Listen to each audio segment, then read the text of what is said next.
आउज़ुबिल्लाहिमिनश्शैतानिर्रजीम बिस्मिल्लाहिर्रहमानिर्रहीम अस्सलाम वालेकुम। बेटा हम लोगों ने एडवांस अकाउंटिंग में ब्रांच अकाउंटिंग का चैप्टर स्टार्ट किया था और उसका क्वेश्चन नंबर 1 हम डिस्कस कर चुके थे। क्वेश्चन नंबर 2 आपके लिए असाइनमेंट था और अब हम करेंगे question number 3। But before starting question number 3 मुझे आपको कुछ इम्पॉर्टेंट चीज़ें बतानी हैं इस चैप्टर के हवाले से कि अब हम क्या मज़ीद इसके अंदर नई चीज़ें सीखेंगे। क्योंकि क्वेश्चन नंबर 1 बहुत ही बेसिक क्वेश्चन था, इसके अंदर कोई चीज़ें नहीं थी। तो इसमें हम आज के सवाल से पहले कुछ एड ऑन्स करेंगे सवाल में और देखेंगे कि अब इसमें और क्या दूसरी चीज़ें हैं जिसको हमने डिस्कस करना है। तो बेटा सबसे पहली बात ये कि आज जो मैं आपको कॉन्सेप्ट बता रहा हूँ वो ये है कि अगर हम ये सपोज़ करें कि जो ब्रांच है वो हेड ऑफिस पे डिपेंड करती है और जब कभी भी ब्रांच के पास अपना स्टॉक ख़त्म होने लगता है तो ब्रांच खुद से लोकल मार्केट से खुद परचेज नहीं कर सकती। Branch is not allowed to purchase himself. Branch को खुद से अपना स्टॉक परचेज करने की इजाज़त नहीं है। तो जब भी कभी ब्रांच के पास स्टॉक जो है वो कम होना शुरू होता है और ख़त्म होने का वक्त आता है तो ब्रांच हेड ऑफिस को ये रिक्वेस्ट करता है कि मुझे मज़ीद स्टॉक की, मज़ीद माल की ज़रूरत है। यानी दूसरे लफ्ज़ों में ब्रांच को अपने स्टॉक को रीफ़िल करने के लिए हेड ऑफिस का सहारा लेना पड़ता है। हेड ऑफिस को कहना पड़ता है और फिर हेड ऑफिस ही ब्रांच के लिए माल ख़रीद कर, स्टॉक ख़रीद कर भेजता है।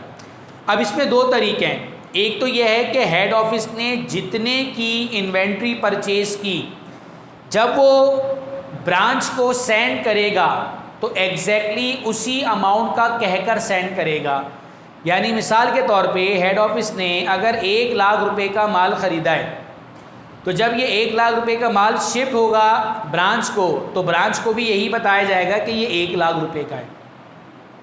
इसका मतलब ये हुआ कि हेड ऑफिस ने जिस कॉस्ट पे इन्वेंट्री परचेज की थी एग्जैक्टली वही कॉस्ट बताकर हेड ऑफिस ब्रांच को सेंड कर दी, यानी कॉस्ट टू कॉस्ट। एक यह है कि हेड ऑफिस ने जिस कॉस्ट पर स्टॉक परचेज किया ब्रांच को उस कॉस्ट का कहकर नहीं बल्कि ओवर कॉस्टिंग का कहकर सेंड किया, ये ब्रांच को नहीं पता। यानी अगर 1 लाख रुपए की आपने हेड ऑफिस ने परचेजिंग की थी और ब्रांच को जब आपने ये शिपमेंट भेजी तो ब्रांच को आपने ये कहा कि ये 1,20,000 की शिपमेंट है, 1,20,000 रुपये की शिपमेंट है।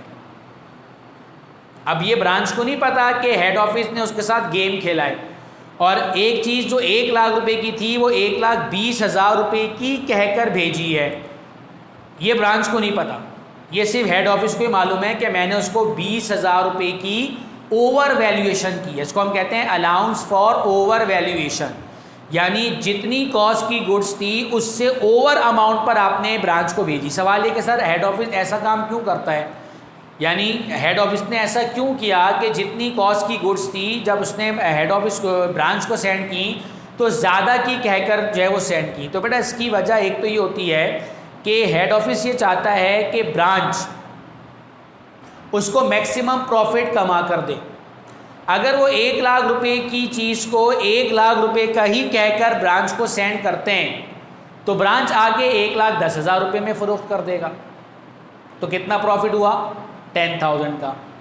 लेकिन अगर हेड ऑफिस 1 लाख रुपए की चीज़ खरीदे और ब्रांच को ये कहकर सेंड करे कि ये 1,20,000 की है तो लेट सपोज अगर ब्रांच उसको 1,25,000 रुपये में भी सेल करता है तो ब्रांच के मुताबिक तो सिर्फ 5,000 का प्रॉफिट हुआ, लेकिन हेड ऑफिस ये जानता है कि प्रॉफिट 5,000 का नहीं है, इसमें प्रॉफिट 25,000 का है। चूँकि मैंने एक चीज़ ख़रीदी 1 लाख में थी, ये तो मैंने ब्रांच को कहा कि ये 1,20,000 की है और उस पर भी ब्रांच ने सर तोड़ मेहनत करके उसको 1,25,000 में बेच दी। तो ब्रांच के मुताबिक तो ब्रांच गिल्टी है कि उसने सिर्फ 5,000 का प्रॉफिट अर्न किया, बट हेड ऑफिस ये जानता है कि इसमें असल प्रॉफिट 5,000 नहीं है बल्कि 25,000 है। तो ये इसके पीछे एक लॉजिक होती है हेड ऑफिस की, ताकि ब्रांच जो है वो बेचने में मैक्सिमम एफर्ट लगाए और एक अच्छा प्रॉफिट हमें गेन करके दे। तो इसलिए इसको हम कहते हैं अलाउंस फॉर ओवर वैल्यूएशन। तो आज जो हम अपने इस चैप्टर के अंदर एक चीज़ पढ़ने जा रहे हैं वो है अलाउंस फॉर ओवर वैल्यूएशन।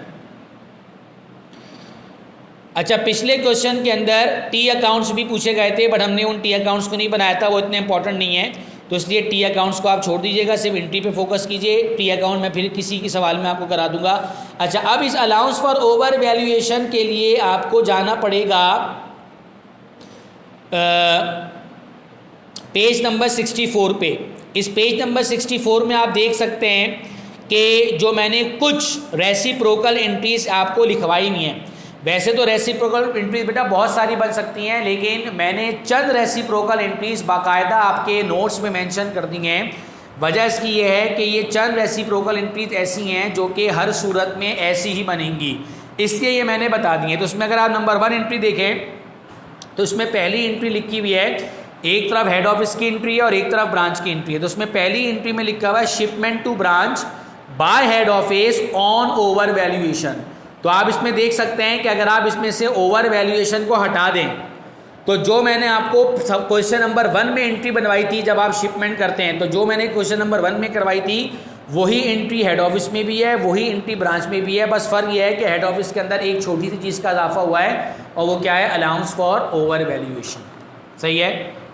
जबकि ब्रांच के अंदर ये क्यों नहीं है, क्योंकि ब्रांच को पता ही नहीं होता कि हेड ऑफिस ने मेरे साथ जो है वो झूठ बोला है या धोखा दिया है या फिर उसने मुझे जो है वो चीज़ महंगी करके भेजी है। इसलिए चूँकि ब्रांच को नहीं पता होता तो ब्रांच का ताल्लुक ओवर वैल्यूएशन से होता भी नहीं है। तो आज की ही क्लास से एक बात ध्यान में रखिएगा कि अलाउंस फॉर ओवर वैल्यूएशन का ताल्लुक सिर्फ हेड ऑफिस से होता है, ब्रांच से नहीं होता।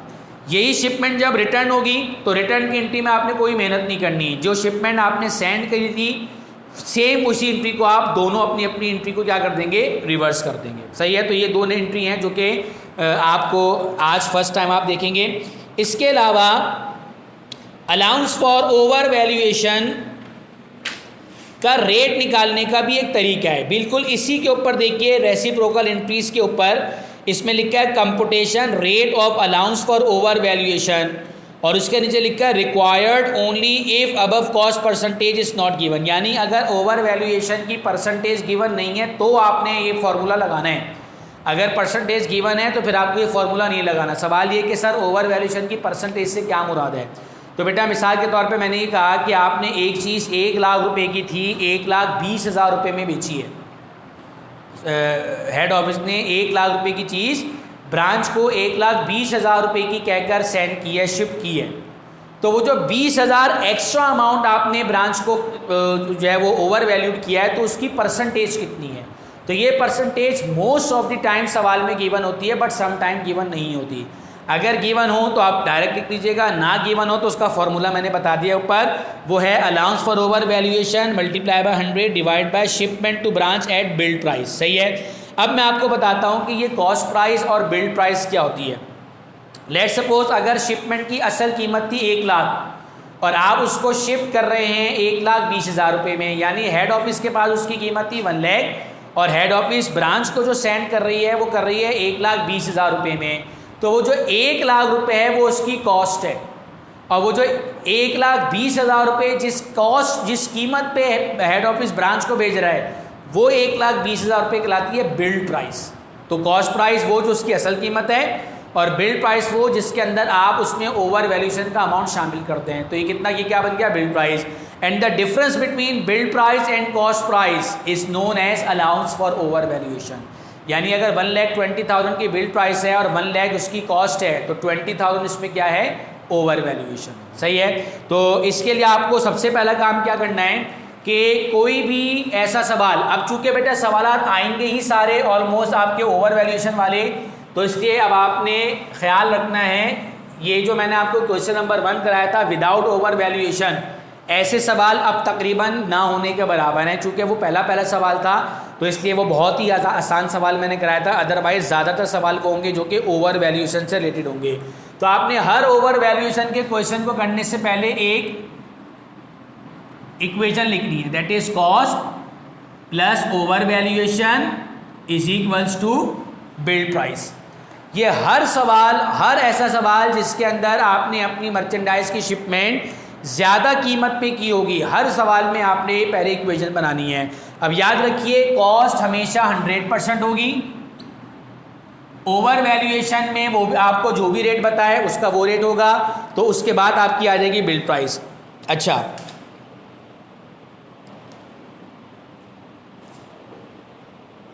पहले हम सवाल शुरू करते हैं। पहले हम देखते हैं कि आया इसमें परसेंटेज गिवन है या नहीं, क्योंकि अभी तो हमें यही नहीं पता कि परसेंटेज गिवन है या नहीं।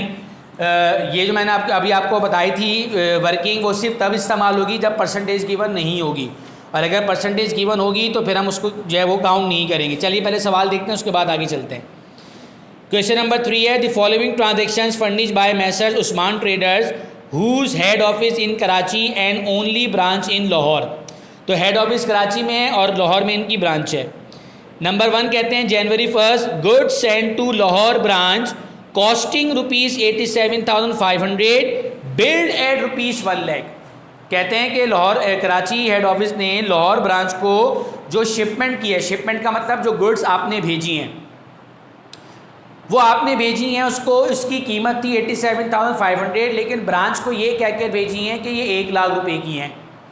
सवाल ये कि क्या इस ब्रांच को इस बात का पता है?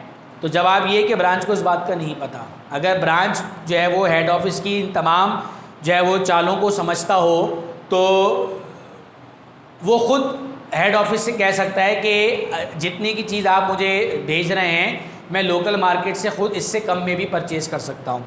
तो बहरहाल ब्रांच जो है वो ये नहीं, इस ब्रांच को ये नहीं पता होता कि आप जो उसको जो बता रहे हैं अमाउंट, क्या वो एक्चुअल अमाउंट है या एक फ़ेक अमाउंट है। ब्रांच सिर्फ इतना जानता है कि मुझे कितने पे बिल्ड की गई है। तो ब्रांच को इस सवाल में ये नहीं पता कि उसकी असल कीमत 87,500 थी, उसको सिर्फ ये पता है कि उसको जो भेजी गई हैं वो 1 लाख रुपए की कहकर भेजी गई हैं। अच्छा, अब आपने बनानी है इसकी एंट्री। पहली बात तो ये बेटा कि जब आप इसकी एंट्री बनाएंगे तो हर एंट्री को बनाते वक्त आपने इस बात का ख्याल करना है कि आया ये एंट्री जो मैंने बनानी है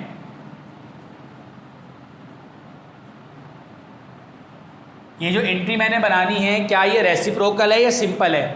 तो भाई रेसिप्रोकल जो है वो जब बनती है, रेसिप्रोकल जो है वो तब बनती है जब आपकी एंट्री के अंदर या तो सिर्फ हेड ऑफिस का तस्करा हो या सिर्फ ब्रांच का तस्करा हो, और रेसिप्रोकल तब बनती है जब एक ट्रांजैक्शन में दोनों का तस्करा हो। तो चूंकि हेड ऑफिस ही ब्रांच को ये शिपमेंट भेज रहा है तो इसलिए इसका मतलब क्या हुआ कि ये रेसिप्रोकल एंट्री है। और रेसिप्रोकल एंट्री का जो मेन उसूल है वो क्या है कि हेड ऑफिस की बुक में ब्रांच रिकॉर्ड होता है और ब्रांच की बुक में हेड ऑफिस रिकॉर्ड होता है। अगर आप हेड ऑफिस की बुक में ब्रांच को डेबिट कर रहे हैं तो ब्रांच की बुक में हेड ऑफिस क्रेडिट होगा। अगर आप हेड ऑफिस की बुक में ब्रांच को क्रेडिट कर रहे हैं तो ब्रांच की बुक में हेड ऑफिस डेबिट होगा। चूँकि आपकी जो पहली एंट्री है वो शिपमेंट से रिलेटेड है और उसमें ओवर वैल्यूएशन भी शामिल है, तो उसका एक तरीका तो ये है कि आप अपने फॉर्मेट में से याद कर लें जो कि पिछले पेज पे आपको नज़र आ रहा है। तो जाके देखिए क्या एंट्री बनेगी इसकी। 1A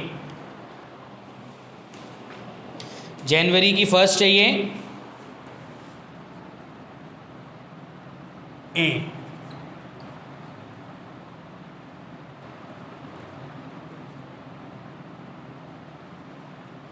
लाहौर ब्रांच डेबिट,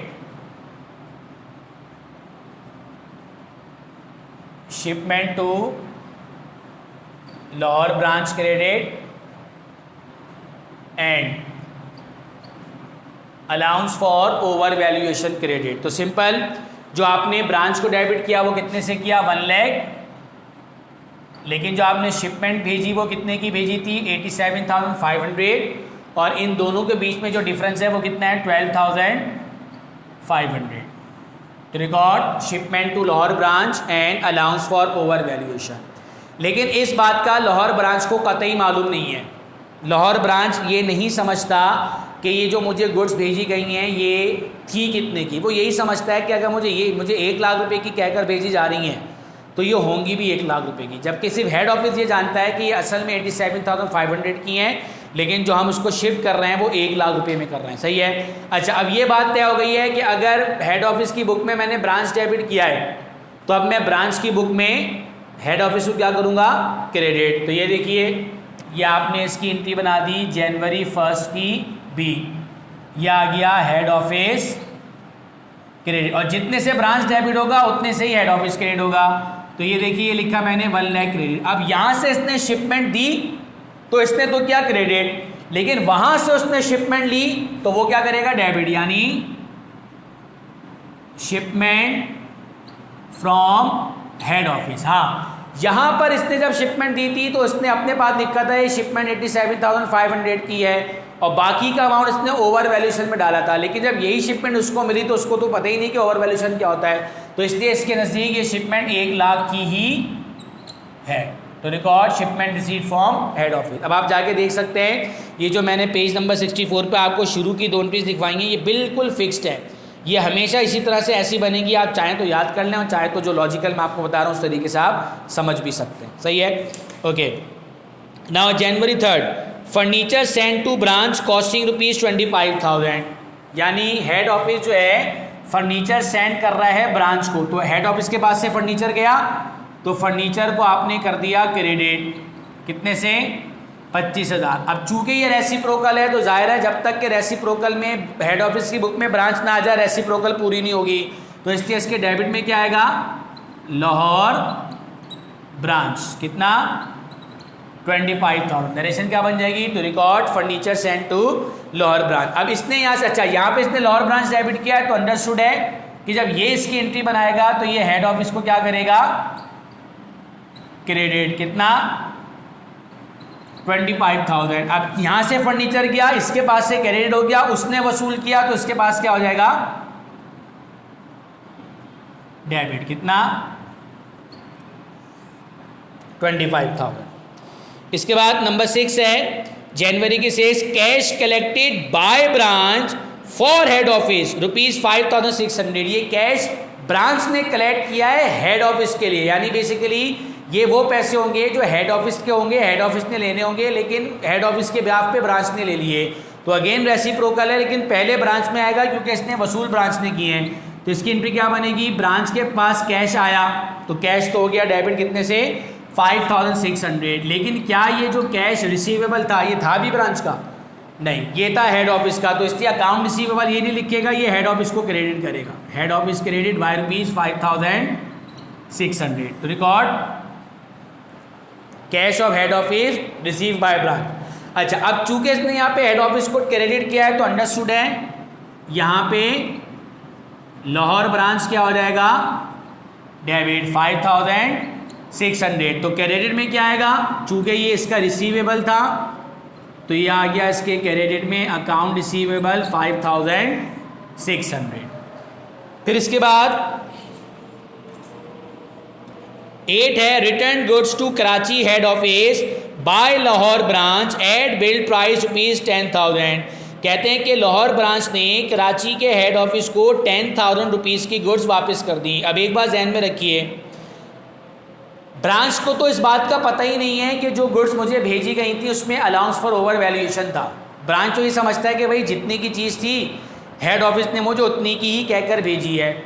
लेकिन जब यही चीज़ मुझे ब्रांच से हेड ऑफिस को रिटर्न होगी तो ब्रांच तो यही समझ रहा होगा कि इसके अंदर एज सच कोई वो जो है वो कोई गैर मामूली बात नहीं है, बल्कि यकीनन ये 10,000 रुपये की होगी।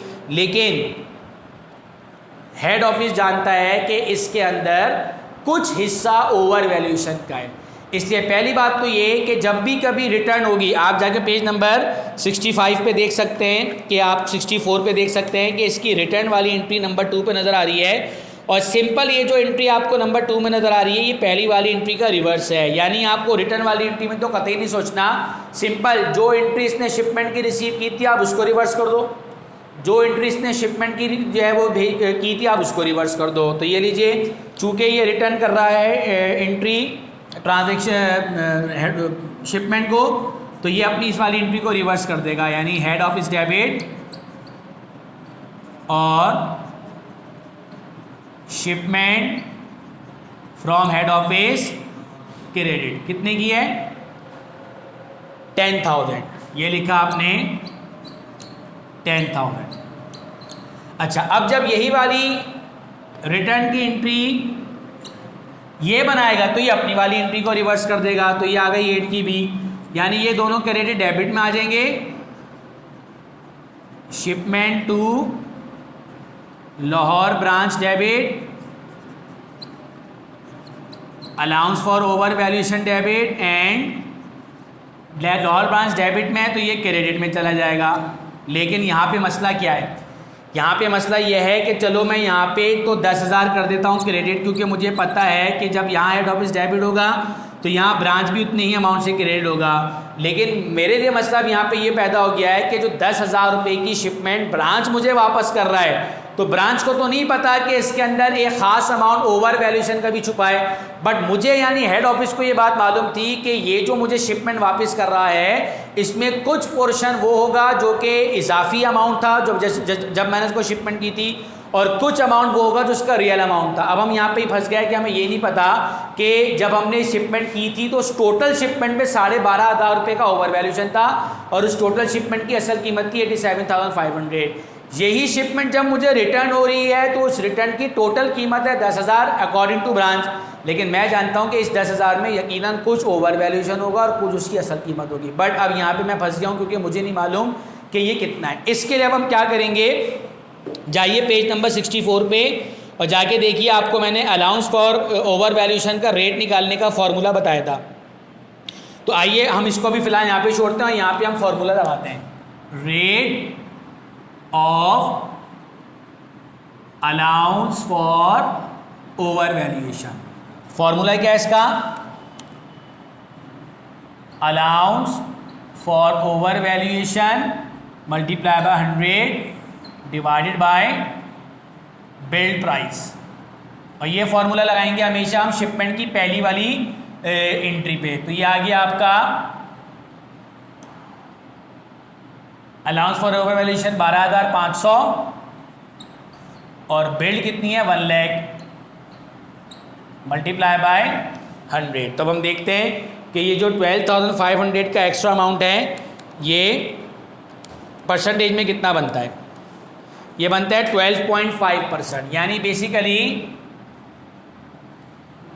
हेड ऑफिस की तरफ से भेजे जाने वाली शिपमेंट में 12.5% झूठ था, 12.5% धोखा था, 12.5% एक्स्ट्रा अमाउंट था, 12.5% ओवर वैल्यूएशन था। तो अब जब उसी शिपमेंट में से कुछ अमाउंट या कुछ जो है वो रिटर्न होगा ब्रांच की तरफ से, तो हमें इसी परसेंटेज से उस झूठ और धोखे को अलग करना पड़ेगा और ये काम सिर्फ हेड ऑफिस करेगा, क्योंकि ब्रांच को तो अभी तक नहीं पता कि हेड ऑफिस ने मेरे साथ धोखा किया है। तो इसलिए ब्रांच तो जब सिंपल उसने शिपमेंट रिसीव की उसने पूरे 1 लाख से लिखी जो उसने मुझे वहाँ से भेजी, बट उसको पता था कि नहीं इसलिए असल में 1 लाख की नहीं है, ये 87,500 की और बाकी 12,500 ओवर वैल्यूएशन है। ऐसी जब ब्रांच ने रिटर्न की इसने कहा मुझे इससे कोई मतलब नहीं है, इसने सिंपल अपनी वाली एंट्री रिवर्स कर दी।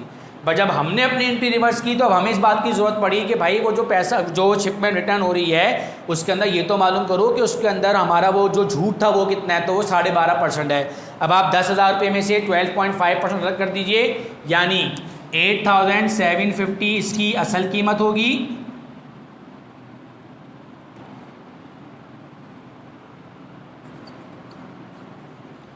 $8,750 और 1,250 इसमें क्या है ओवर वैल्यूएशन। सही है जी।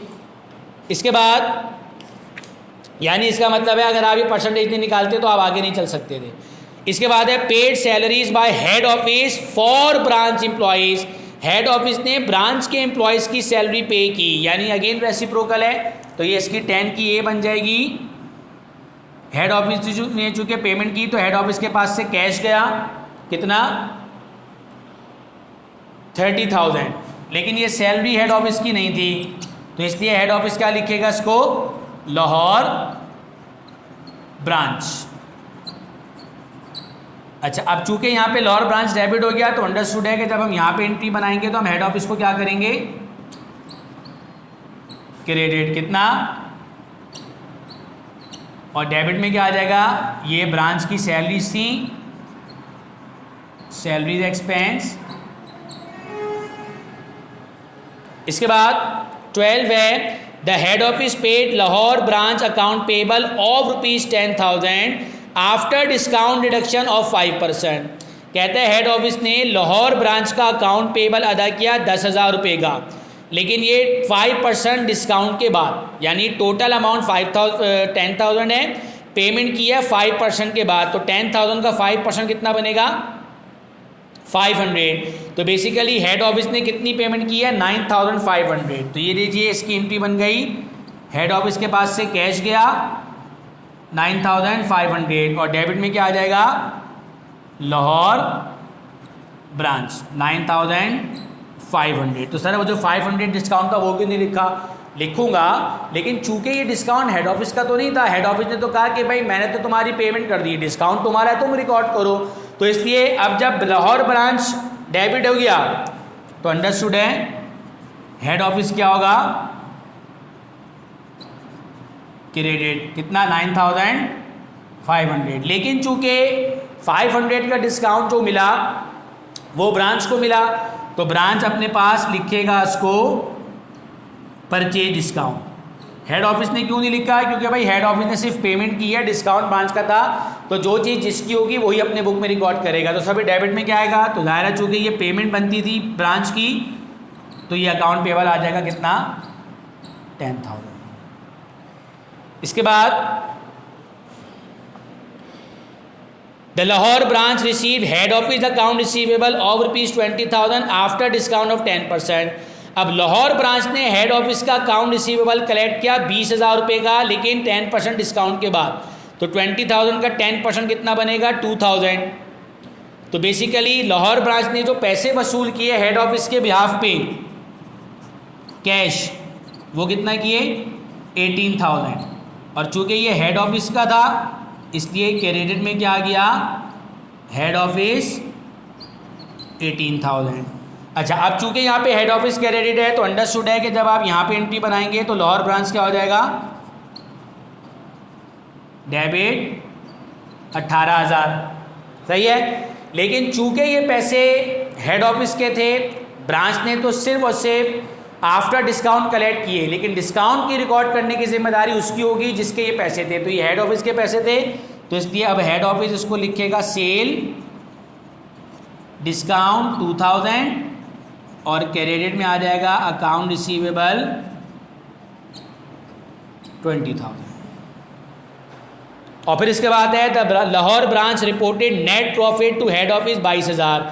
इसके अलावा आप चले जाइए अपने पेज नंबर 64 पे और जाके देखिए एंट्री नंबर 3 जिसके अंदर ब्रांच जो है वो नेट प्रॉफिट रिपोर्ट करता है। तो क्या एंट्री बनती है expense and revenue summary debit और हेड ऑफिस क्रेडिट।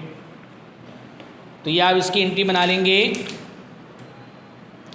31 तारीख को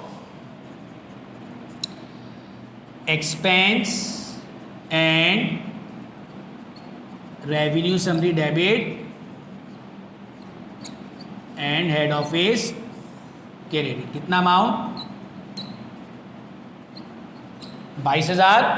और अब यहाँ पे हेड ऑफिस क्रेडिट है तो अंडरस्टूड है बी एंट्री बन जाएगी Lahore branch debit and profit and loss account credit. कितना 22,000। सही है जी। और फिर उसके बाद ब्रांच ने रिपोर्ट किया है कि ब्रांच के पास कुछ एंडिंग इन्वेंट्री बच गई 15,000। तो पहली बात बेटा ये कि जो एंडिंग इन्वेंट्री बच गई है ब्रांच के पास, एंडिंग इन्वेंट्री की कोई एंट्री नहीं बनेगी। बट अगेन एक बात जहन में रखिए, मैं सवाल अभी फ़िलहाल इसको यहीं पर ख़त्म कर रहा हूँ, सवाल को मैं आगे लेके नहीं जा रहा हूँ, सवाल का अगला हिस्सा इंशाल्लाह आपको अगली क्लास में कराऊंगा। लेकिन इतना जहन में रखिए कि ब्रांच के पास जो एंडिंग स्टॉक पड़ा हुआ है यकीनन ये वही माल होगा, ये वही स्टॉक बचा होगा जो हेड ऑफिस ने ब्रांच को भेजा था। और जब ब्रांच ने ये रिपोर्ट किया हेड ऑफिस को कि मेरे पास इतना माल बच गया, तो ऑब्वियसली इसके अंदर भी उतना एक अमाउंट 12.5% का अमाउंट वो ज़रूर होगा जो ओवर वैल्यूएशन कर रहा। तो इंशाल्लाह अब हम इसको मज़ीद जो है वो नेक्स्ट क्लास में कवर करेंगे। आप यहाँ तक कॉपी कीजिए और अभी मज़ीद इसके अंदर कुछ चीज़ें हैं समझने वाली, तो इंशाल्लाह अगली क्लास में उसको हम फिर डिस्कस करेंगे। तो तब तक के लिए इजाज़त दीजिए। अल्लाह हाफ़िज़।